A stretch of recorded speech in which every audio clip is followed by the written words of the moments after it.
नमस्कार, शाम के 5 बजने को हैं। दंगल में आप सभी का स्वागत है। मैं हूं आपके साथ चित्रा त्रिपाठी। अफगानिस्तान में तालिबान राज की वापसी हो चुकी है।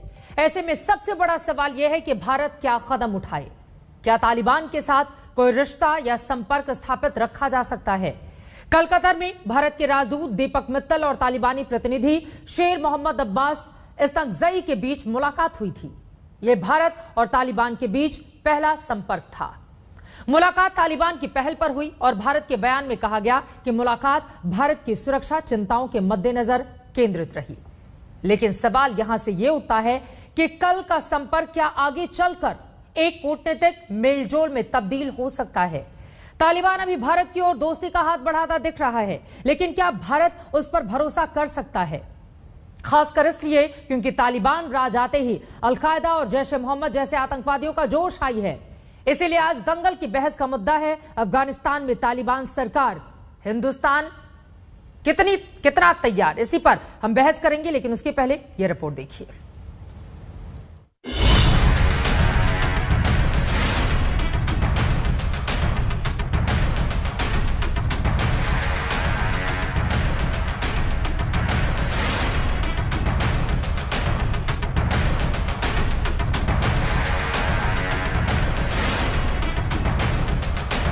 अफगानिस्तान में तालिबान राज आ चुका है और यह भारत समेत दुनिया भर की सरकारों के लिए कूटनीति का अग्निपथ है।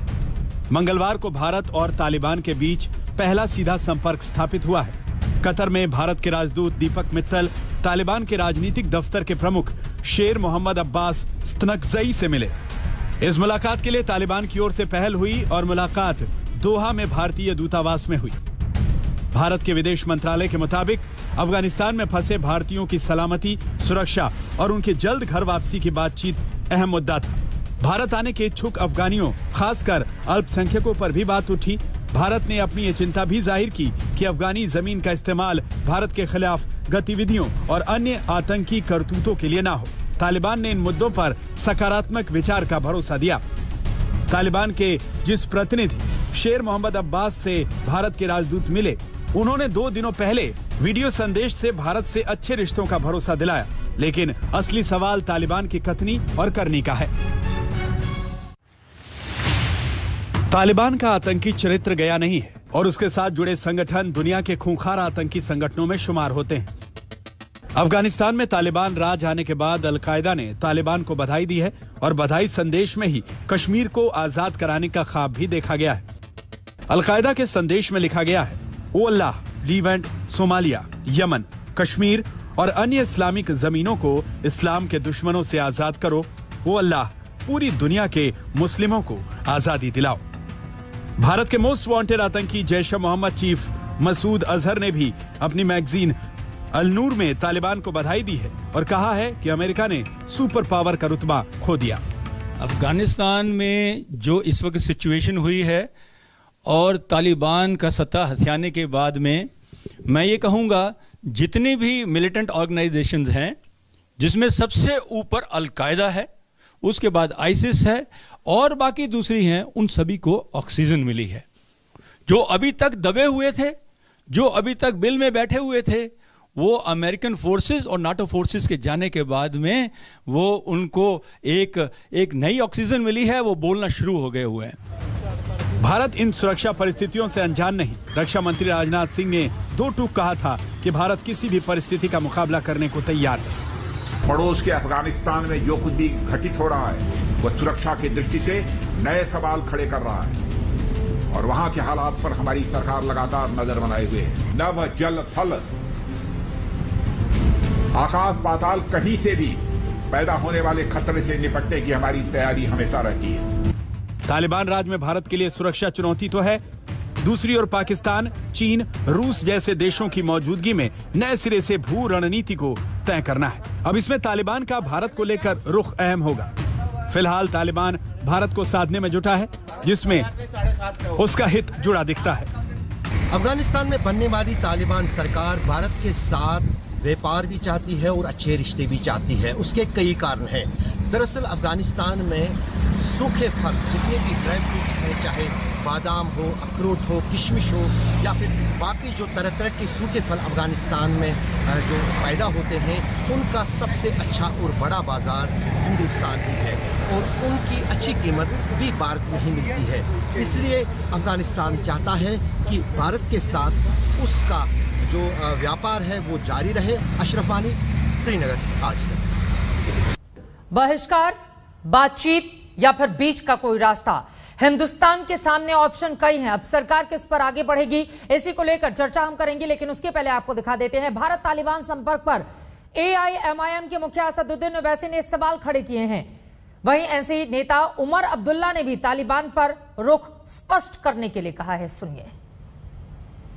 The government of India should have clearly told them, the representative of Taliban, that one, Helmand province and in Khost, Jaish-e-Mohammed and Lashkar-e-Taiba are active in that region.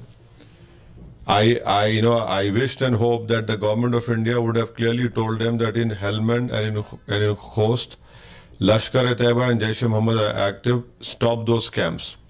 Secondly, I want to know from the Modi government, are they going to delist all Taliban leaders who have been classified and called as terrorists? और इसी के साथ दंगल में आज हम सवाल आपसे पूछ रहे हैं, क्या तालिबान पर भारत को भरोसा करना चाहिए? इस पर जवाब आप हमें जरूर भेजें। और अब चर्चा की शुरुआत करते हैं। खास मेहमान हमारे साथ जुड़ चुके हैं, उनका तारुफ करवा देती हूं आपसे। भारतीय जनता पार्टी के राष्ट्रीय प्रवक्ता और राज्यसभा सांसद जफर इस्लाम साहब हमारे साथ जुड़ चुके हैं। कांग्रेस पार्टी की ओर से प्रवक्ता अभय दुबे जी हमारे साथ मौजूद हैं।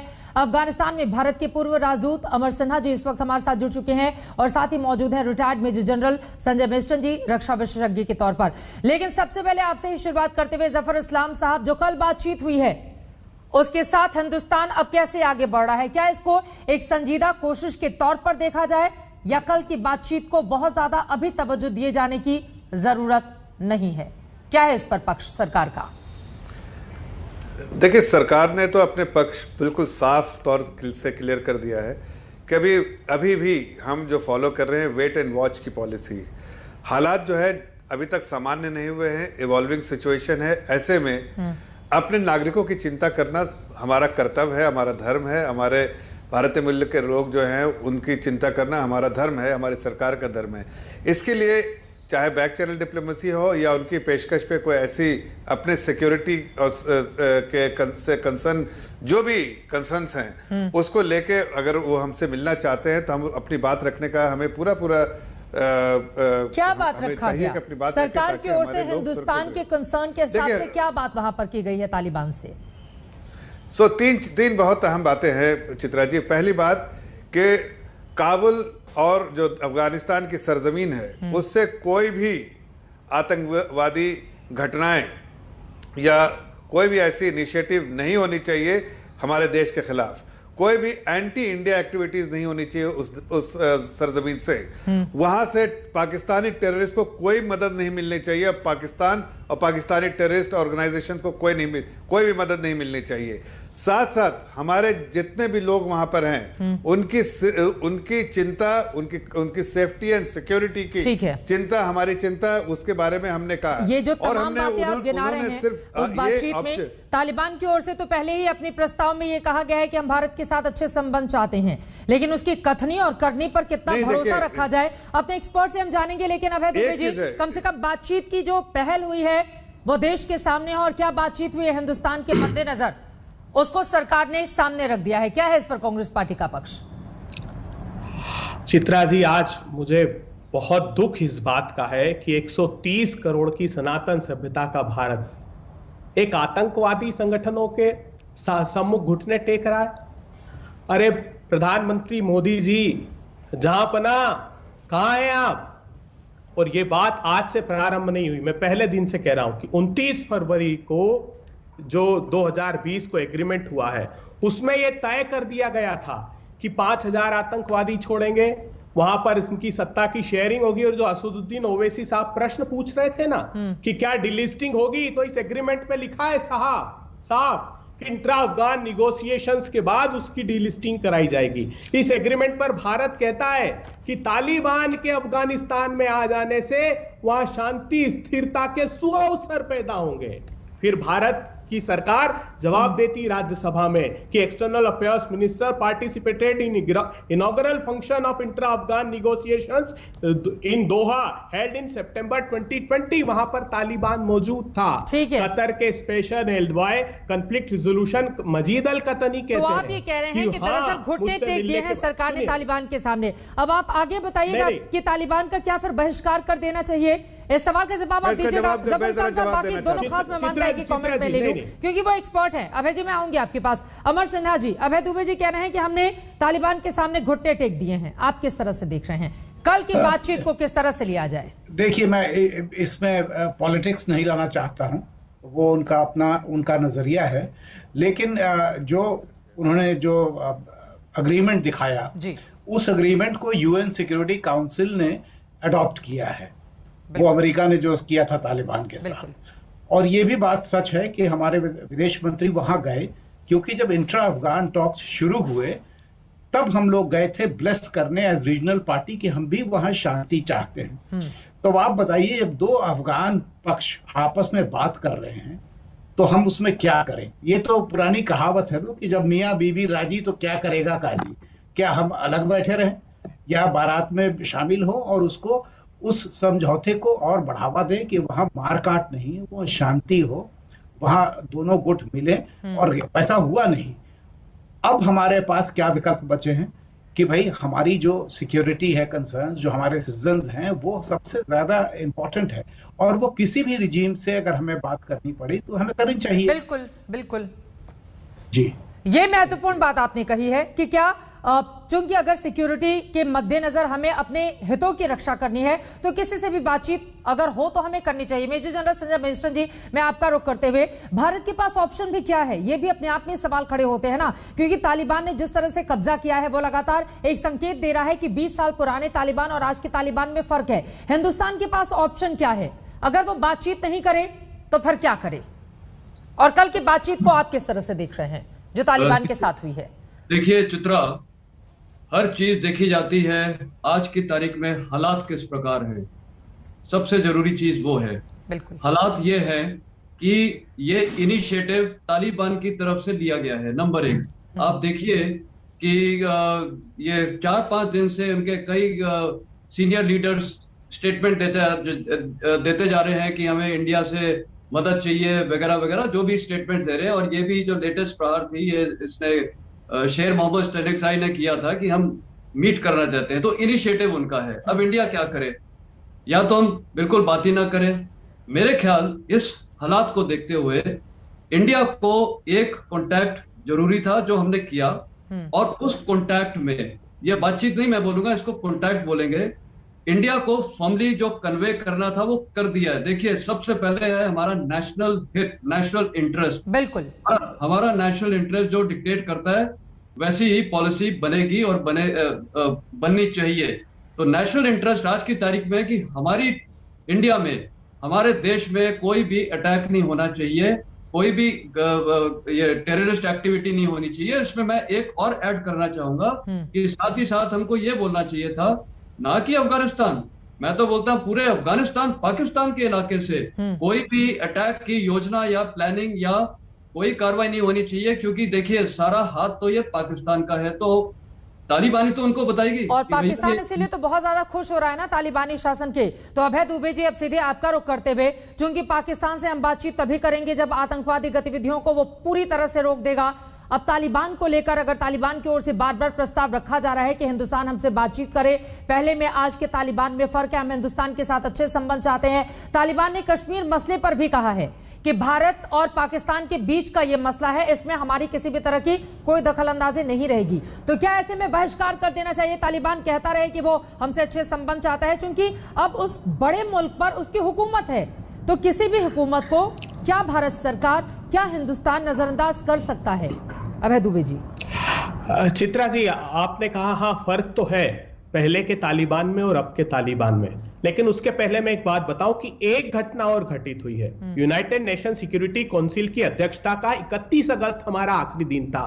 उस आखिरी दिन भारत की अध्यक्षता ने तालिबान को स्टेट एक्टर डिक्लेयर कर दिया है अफगानिस्तान का। यह भी देश को जानना चाहिए। 6 अगस्त को यूनाइटेड नेशन सिक्योरिटी काउंसिल की बैठक में, जिसमें हमने अध्यक्षता की, अफगान की सरकार ने ऑफिशियली डॉक्यूमेंट्री एविडेंस देकर अंतर बताया कि तब के तालिबान और अब के तालिबान में अंतर क्या है। उसने बताया कि हक्कानी गुट, जैश ए मोहम्मद, लश्कर ए तैयबा जैसे 13 संगठन इस तालिबान के लिए लड़ रहे थे, जिनका सारा बेस पाकिस्तान में है। और आईएसआई ने पाकिस्तान के 20,000 लड़ाके मुहैया कराए थे, पाकिस्तान ने हॉस्पिटल संचालित किए थे। तो क्या आप सोचती हैं कि वो तालिबान भारत के हितों की रक्षा करने के लिए बिठाया गया है? बिल्कुल नहीं। चीन, पाकिस्तान और जो हमारा ऑल वेदर अलाई था रशिया, वो हमसे इतना खफा है कि उसने ट्रोइका प्लस में हमको इनवाइट तक नहीं किया, हमको बुलाना तक उचित नहीं समझा। तो एक नया अलाइनमेंट बना है और हमारे हितों को साधने के लिए आतंकवादी संगठन काम करेंगे।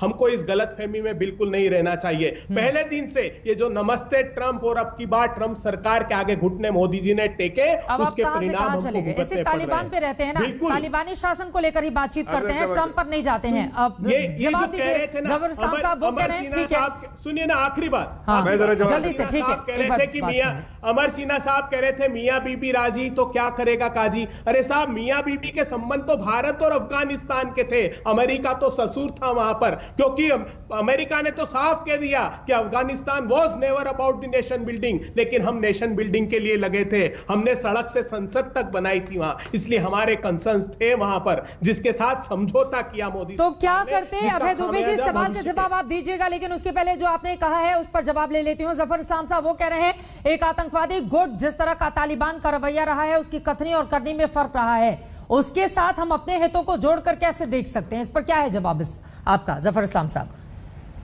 देखिए सरकार ने 2 महत्वपूर्ण बातें कही है।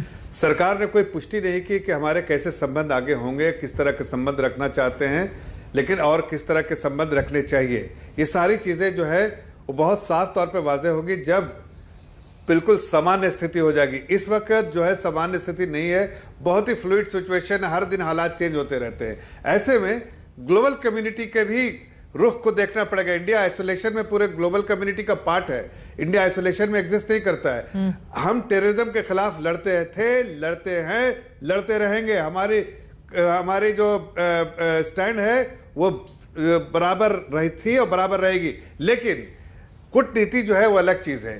कूटनीति पे ही की वजह से आज पूरी दुनिया में जो टेररिज्म के खिलाफ सारी दुनिया एकजुट होकर लड़ रही है। ऐसे में तालिबान का जो चेहरा हम लोगों ने 96 से 2001 के बीच में देखा है, उसको देखते हुए जाहिर है चिंता है। लेकिन अगर ये कोई कहे कि चिंता नहीं, तालिबान को बधाई दे रहा है और कह रहा है कि कश्मीर की आजादी का वक्त आ गया है।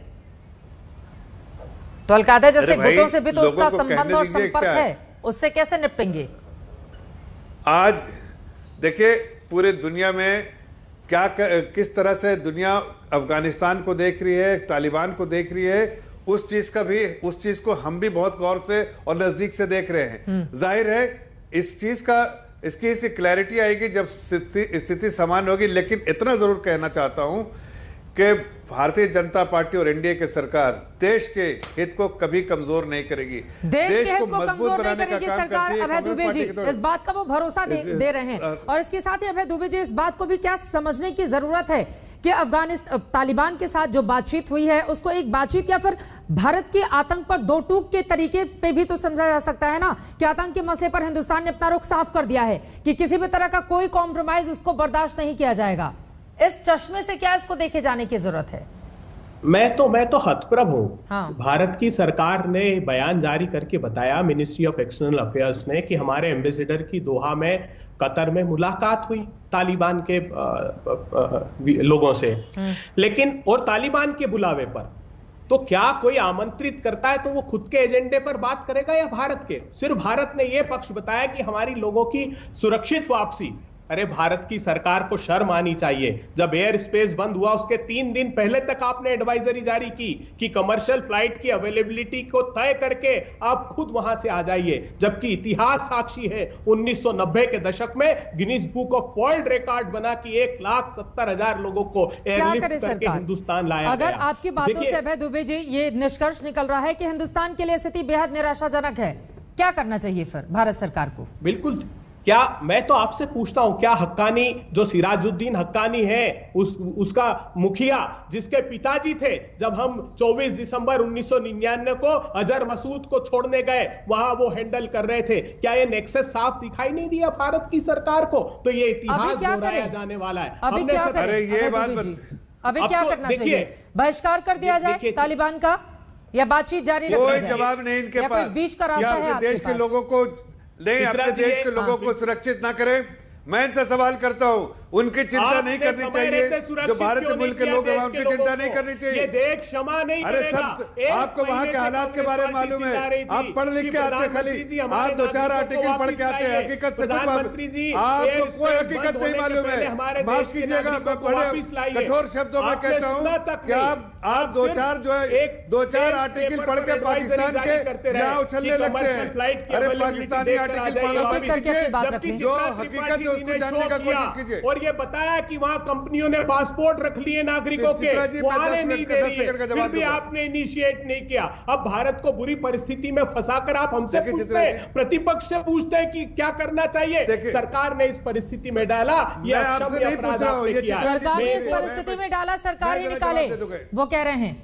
विपक्ष से क्यों पूछ रहे हैं इस सवाल का जवाब आप कि क्या करना चाहिए? देखिए चित्रा जी, इनको और अब मैं बताऊं चित्रा जी आपको, उनकी बात हो जाए। एक मिनट चुप रहिए, एक मिनट जरा को चुप करें। हाँ वो चुप है, बोलिए। देखिए मैं बड़े अफसोस के साथ और बड़े संजीदगी से जिम्मेदारी के साथ कह रहे हैं कि अभय दुबे जी, कुछ पाकिस्तान और बाहर दूसरे ममालिक में जो आर्टिकल छपते हैं देश के विरोधियों को, उनके आर्टिकल पढ़ के यहाँ पर ही जो है तोते की तरह पढ़ देते हैं। हकीकत तो इनको कुछ भी नहीं मालूम, ये झूठ सच सब बोलना चाहते हैं। अरे साहब सुनिए, अरे साहब सुनिए अभी, अरे साहब सुन लीजिए, मैं अभी आपको भी बता रहा हूँ हकीकत। सुनिए, आपको बता रहे हकीकत, सुन लीजिए।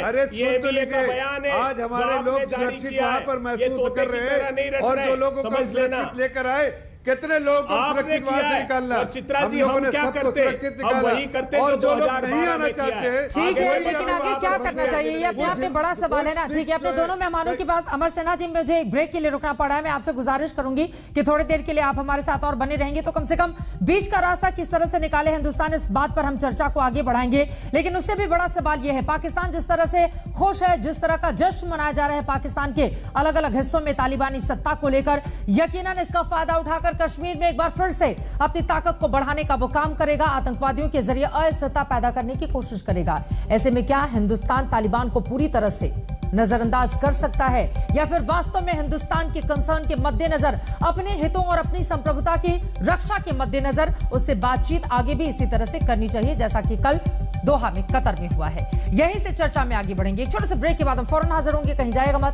आप देखते रहिए आज तक।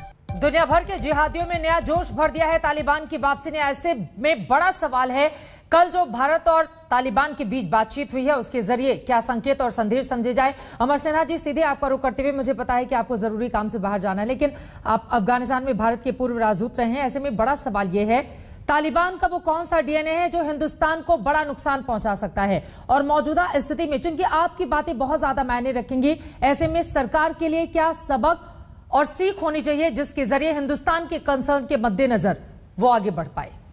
मैं एक चीज बताना चाहता था दोनों पार्टी के रिप्रेजेंटेटिव्स को कि मैं जब वहां गया था तो उस समय कांग्रेस सरकार थी यहाँ यूपीए की 2013, और जब मैं चला तो मोदी सरकार थी। तो इसलिए मुझे दोनों सरकार का पता है, इसलिए मैं डिबेट में नहीं जाना चाहता हूं। बट ये जरूर कहना चाहता हूं भारतीय प्रवक्ताओं को कि ये हिंदुस्तान पाकिस्तान का मैच नहीं हो रहा था अफगानिस्तान में, और उसको कृपया इसको अपने भारत की हार और पाकिस्तान की जीत में बदले नहीं, बिकॉज ये सबसे बड़ी मूर्खता होगी और शॉर्ट साइटेडनेस होगा। ये जरूर है कि हमें तालिबान के जो नेता लोग हैं, जो इंडिविजुअल्स हैं, जो अफगान हैं, उनमें और तालिबान की जो आइडियोलॉजी है उसमें अंतर करना होगा। और ये तो बिल्कुल ही जायज बात है कि हिंदुस्तान कभी भी तालिबान की आइडियोलॉजी से कॉम्प्रोमाइज नहीं करेगा। लेकिन अफगान लोग जो वहां के नेता भी हैं, उनको जरूर उनसे बातचीत करेगा और उनको चाहेगा कि वो मिलजुल कर वहां पीस लाएं। और यही सरकार की नीति पहले भी रही है, पिछले 20 सालों से। और जो डेवलपमेंट पार्टनरशिप है, पीपल सेंट्रिक पॉलिसी है, उस पे हमें ध्यान देना चाहिए। ये लड़ाई पाकिस्तान और अमेरिका की थी और वो लोग आपस में सुलझ लेंगे, उसमें हमें ज्यादा पढ़ने की जरूरत नहीं है। मैं इतना ही कहना चाहूंगा आपके दर्शकों के लिए। एक छोटा सा जवाब और, चूंकि कल की बातचीत को अलग अलग चश्मे से देखा जा रहा है, ऐसे में क्या बातचीत को तालिबान के साथ आगे भी बढ़ाना चाहिए या फिर क्या हमारे पास उसके बहिष्कार का भी एक विकल्प है मौजूदा परिस्थितियों में? देखिए, बहिष्कार अगर तालिबान बदलेगा नहीं, अपने रंग ठीक नहीं दिखाएगा, तो बिल्कुल हिंदुस्तान ही नहीं बाकी लोग, चीन, रूस, सारे बहिष्कार करेंगे। अल्टीमेटली सब देश उनसे क्या कह रहा है कि अफगानिस्तान की जमीन से कोई भी टेररिस्ट एक्टिविटीज नहीं हो। हमें स्पेशल खतरा इसलिए है क्योंकि वहां पाकिस्तान का इन्फ्लुएंस बड़ा है। अब तालिबान के, मैं तो सिर्फ मुल्ला बरादर ने जो कहा था 20 सितंबर को, मैं चाहता हूं कि अफगानिस्तान एक आजाद, एक स्वाधीन और एक प्रॉस्परस देश हो। इसमें हमें कोई कठिनाई नहीं है। हम भी चाहते हैं कि वो स्वाधीन हो, एक अफगान देश हो। ये तालिबान अब एक प्रॉक्सी फोर्स से बदलकर एक नेशनलिस्ट गवर्नमेंट में बदले, इसके लिए हमें प्रयास करने की जरूरत है। चलिए, बहुत शुक्रिया अमर सिन्हा जी, मुझे पता है कि आपको जरूरी काम है, और लेकिन ये महत्वपूर्ण बातें आपकी ओर से कही गई और सीधा संदेश आपके लिए ही है अभय दुबे जी। भारत और पाकिस्तान का कोई मैच नहीं है जिसको इस रूप में देखा जाए कि कौन जीता, कौन हारा, कौन झुका और कौन आगे बढ़ा। एक देश के तौर पर हिंदुस्तान को आगे बढ़ना है। देखिए चित्रा जी, मैं 2-3 महत्वपूर्ण बातें आपको बताना चाहता हूं। अभी इसी दौरान ज़बीउल्लाह जो तालिबान के प्रवक्ता है, उनका एक स्टेटमेंट आया जब आईसिस की तरफ से आतंकी हमले हुए, तो उसने बयान जारी किया कि जैसे ही अमेरिका की सेना यहां से अपना आखिरी कदम हटा लेगी, ये हमले बंद हो जाएंगे। इसका आशय साफ था कि वहां पर भी आईसिस और तालिबान का एक नेक्सस नजर आ रहा था। और ये जो जिसने हस्ताक्षर किए थे इस एग्रीमेंट पर 29 फरवरी 2020 को, मुल्ला बरादर, तालिबान का जो प्रमुख था, उस मुल्ला बरादर को पाकिस्तान ने 2010 में बंदी बना लिया था। क्यों बना लिया था? ये कहा जाता है कि वो हमीद करजाई से चुपचाप एक अनुबंध करने की तैयारी कर रहा था, जो इन देशों को रास नहीं आया। 2018 में उसे छोड़ा गया, फिर से निगोशिएशन स्टार्ट किए गए। नहीं, अभय दुबे जी, आप बताइए ना हमारी सरकार को, चूंकि मेरा सवाल सीधा सा आपसे ये है, एक टेररिस्तान से तो हिंदुस्तान जूझ ही रहा है, अगर हमने अफगानिस्तान को भी तालिबान के भरोसे पूरी तरह से छोड़ दिया और अपने हाथ हमने पीछे खींच लिए, तो एक तो जो हमने 20 सालों में निवेश किया है उसका क्या होगा? अगर हमारे पाकिस्तान के पड़ोस में एक ऐसा मुल्क आ जाता है जिसको पाकिस्तान पूरा समर्थन करता है, तो एक पाकिस्तान से जो हम जूझ रहे हैं, हमारे सामने 2 पाकिस्तान की तरह मुल्क खड़े हो जाएंगे। तो आप बताइए ना, अगर हम इतनी सारी समस्याएं गिना रहे हैं तो यकीनन आपके पास समाधान होगा। आप बताइए कि सरकार क्या करे। देखिए चित्रा जी, मैं आपके चैनल के माध्यम से देश को आगाह करना चाहता हूं कि कतई ये भरोसे के लायक नहीं बात है, क्योंकि खुद भारत ने जिस यूएनएससी की अध्यक्षता की, उसमें प्रामाणिक रूप से अफगान की सरकार ने कहा है कि 13 बड़े आतंकी संगठन जिनका बेस पाकिस्तान में, वो इनके साथ शामिल है। तो ये भारत के लिए अच्छी बात है। एक मिनट सुनिए ना, आपने बार बार पूछा, ये परिस्थितियां 2012 में भी बनी थी जब ओबामा प्रेसिडेंट थे अमेरिका के, और भारत और अमेरिका का रुख साफ था, तब हमारी सरकार थी। 2 महत्वपूर्ण विषयों पर हमने इनकार कर दिया था, अमेरिका ने भी। उन्होंने कहा था कि तालिबान को अगर सत्ता सौंप दी गई तो महिलाएं सुरक्षित नहीं रहेगी और प्रजातंत्र सुरक्षित नहीं रहेगा। तो ये मोदी सरकार का अक्षम्य अपराध है। मैं आखिरी बात कहकर समाप्त करता हूं, सुनिए ना। अफगानिस्तान के भीतर तो फिर अमेरिका की जो स्थिति थी वो बिल्कुल स्पष्ट थी, क्योंकि उसकी भर्ती आखिरी बात कहकर समाप्त करता हूं। पाकिस्तान के भीतर मारा गया था और अफगानिस्तान ने किस तरह से उसको संरक्षण दे रखा था। तो अफगानिस्तान को लेकर तो सोचना था ना कि हमें क्या करना है। ट्रंप साहब ने एक स्टेटमेंट जारी किया, उन्होंने कहा कि मैंने मोदी जी से पूछा कि अफगान के लिए क्या कर रहे हैं, तो मोदी साहब ने कहा कि लाइब्रेरी बना रहा हूं। तो ट्रंप जी कहते हैं मैंने पूछा कि किताबें कौन पढ़ता है वहां, हमारी सेना के माध्यम से मदद कीजिए। मैं उस सवाल पर नहीं जाना चाहता, लेकिन भारत को अपनी आत्मशक्ति का मूल्यांकन करना होगा, और जो मोदी जी ने जिस प्रकार मूल्यांकन कीजिए। और हम सब जानते हैं कि पाकिस्तान के भीतर, ठीक है समझ गए आपकी बात, चूंकि अगर गठजोड़ बन जाता है, जिसकी ओर बार बार अभय दुबे इशारा कर रहे हैं, तो यकीनन वो खतरनाक होगा हिंदुस्तान के मद्देनजर। क्या आप तालिबान पर भरोसा कर सकते हैं जफर इस्लाम साहब?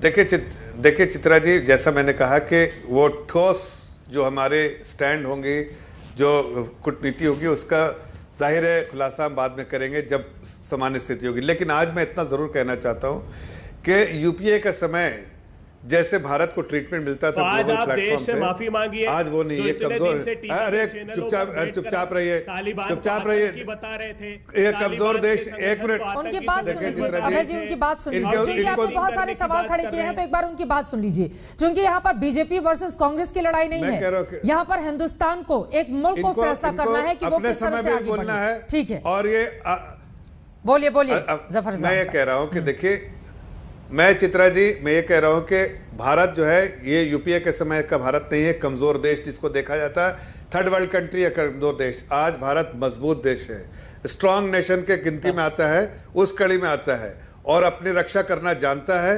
नेशनल सिक्योरिटी हमारी प्राथमिकता है और नेशनल इंटरेस्ट हमारी प्राथमिकता है। इन दोनों चीजों को ध्यान रखते हुए हम कोई भी कदम उठाएंगे, ठोस कदम उठाएंगे, और हमें ये बताना है कि दुनिया के, चाहे वो तालिबान हो या पाकिस्तान हो, वो हम अपनी रक्षा करना जानते हैं। इसलिए हमने कभी अपने इंटरेस्ट से कॉम्प्रोमाइज किसी प्लेटफॉर्म पे नहीं किया है। अकेले भी खड़े रहे तो भी अपने हितों की बात की, और अगर साथ हमारे लोग आए, शुरू में टेररिज्म पे इतना कोई सपोर्ट नहीं था, इन्होंने क्या टेररिज्म पे सपोर्ट करवा पाए थे? लेकिन हम सपोर्ट करवा पाए, दुनिया को एक साथ लेकर अपनी संप्रभुता, अपने हितों के मद्देनजर फैसला अकेले ले पाए, और अफगानिस्तान को लेकर, तालिबान को लेकर अकेले खुद के मद्देनजर वो कोई भी स्टैंड ले सकता है। क्या आज हिंदुस्तान उस स्थिति में पहुंच चुका है, या फिर चूंकि वेट एंड वॉच की स्थिति है और हम दूसरे मुल्कों को भी देख रहे हैं कि उन लोगों की ओर से तालिबानी सरकार को लेकर क्या रवैया अपनाया जाता है, उसके बाद फैसला लिया जाएगा? देखिए, हिंदुस्तान की जो स्थिति है हमेशा मजबूत रही है और आज भी मजबूत है, पहली बात। दूसरी बात जो मैं बोलना चाहूंगा, मैं एक भारतीय सैनिक के नाते बोलना चाहूंगा, जिसके मेरे दोनों बेटे इंडियन आर्मी में हैं। तो ये जो डिबेट हो रही है कांग्रेस और बीजेपी के बीच में, मेरे ख्याल आपसे भी दरखास्त है, ये डिबेट एक्चुअली ना शायद गलत दिशा पे जा रही है। क्योंकि देखिए, हमको पहली बात ये डिसाइड करना है कि हमने आज की तारीख में करना क्या है। मैंने बोला हर चीज देखी जाती है, हालात क्या है। बिल्कुल, आज के हालात हैं वो बहुत क्लियर है कि तालिबान वहां पर अभी पावर में है तकरीबन, और उन्होंने एक रिक्वेस्ट की है, इनिशिएटिव लिया है कि इंडियन से एक कांटेक्ट किया जाए। ये मैं इसको बातचीत भी नहीं बोलूंगा, बातचीत होती है जब बहुत प्रिपरेशन की जाती है, कांटेक्ट था। इस कांटेक्ट में हमने तो तालिबान को कोई कमिटमेंट नहीं किया है, हमने सिर्फ अपनी शर्तें बताई हैं कि हमें ये चाहिए, और वो हमने बिल्कुल क्लियर टर्म्स ऑफ रेफरेंस और रेड लाइन दे दी है। अब बॉल उनके कोर्ट में है, भरोसे करने लायक तो वो है ही नहीं, वो तो हमें सबको पता है। पाकिस्तान भी भरोसे करने लायक नहीं है। पर जब ये पाकिस्तान और इंडिया के बीच में सीज फायर उल्लंघन होती है, तो क्या वो हॉटलाइन से हमारे डीजीएमओ साहब पाकिस्तान के डीजीएमओ को नहीं बताते हैं कि ये बिल्कुल हमें मंजूर नहीं है, सेक्टर में आपने किया तो हम ऐसे करेंगे? तो ये हमने सिर्फ बताया है कि ये हम टॉलरेट नहीं करेंगे, और बाकी अभी भविष्य में देखते हैं। अभी तो ईच डे, जैसे दोनों स्पीकर हैं और सबने बोला है, हालात बदली होते जा रहे हैं, उसके बाद हम देखते रहेंगे कैसे होता है।